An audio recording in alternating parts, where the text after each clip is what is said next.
there's a really cool process where you can determine the boiling point of a liquid by simple distillation. So right here is a drawing that I made of the simple distillation setup. And hope you can bear with my drawing here. I'm just going to go ahead and label some of the parts here. So that right there is the thermometer, in case you couldn't tell. Drawing was never really my expertise. Then down here is the heating mantle.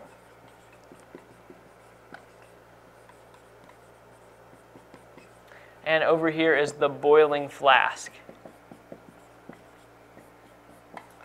So the liquid that's being boiled is going to be in this flask right there. And that's how we're going to determine the boiling point of it. Now this over here, this is the condenser. And right here is the collection flask. So these are the main elements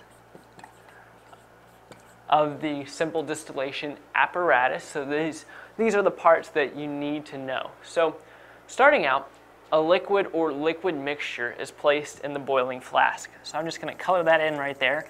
So that represents the liquid or liquid mixture in that boiling flask. And a glass tube above the boiling flask connects to a condenser. So we see this glass tube right here connecting to the condenser, which leads to a collecting flask. And so you can see how the condenser leads to that collecting flask.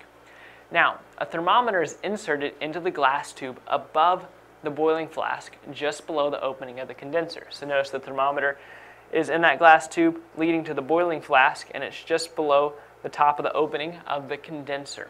Now, a heat source heats the liquid in the boiling flask, because that's where our heating mantle comes in. It starts to heat all that liquid up in there. Now, when the vapor pressure of the liquid in the flask equals atmospheric pressure, then it boils. So I'll write that up here. Vapor pressure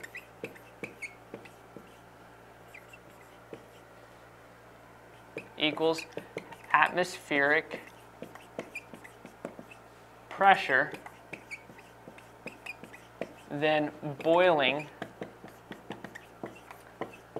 occurs. So that's the definition of boiling, basically. Vapor pressure equaling atmospheric pressure. So generally boiling happens at 100 degrees Celsius, which is 212 degrees Fahrenheit. But here we use atmospheric pressure because we use that term because depending on the altitude, the boiling point can change. And so that's a good thing to remember. When vapor pressure equals atmospheric pressure, then boiling is going to occur. And so when that boiling occurs, then that liquid or that liquid mixture that was here turns into a vapor. And so the vapor rises and gets cooled in the condenser.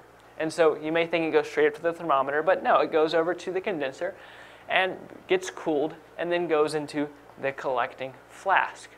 Now, as the distillate collects, vapor will condense on the thermometer. So the condensation temperature and the boiling point are the same.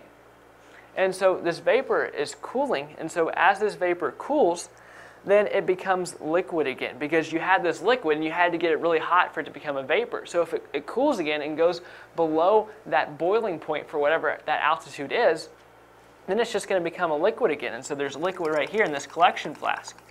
But during that or in the condenser, the condensation of that vapor, some of it kind of got on that thermometer right there. And an interesting fact is that the temperature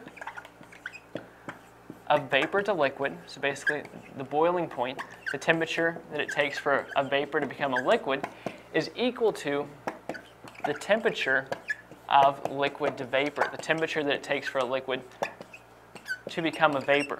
And so this might kind of blow your mind, and you're thinking, how in the world does that work? There's no way that can be true, but it is true. So the temperature that it took for that vapor to become a liquid is equal to the temperature of the liquid to vapor. So what that means is that as that vapor cooled and became a liquid, the temperature of that liquid on the thermometer is going to be the same as the boiling point. It's going to be the same temperature that it took for this liquid to boil.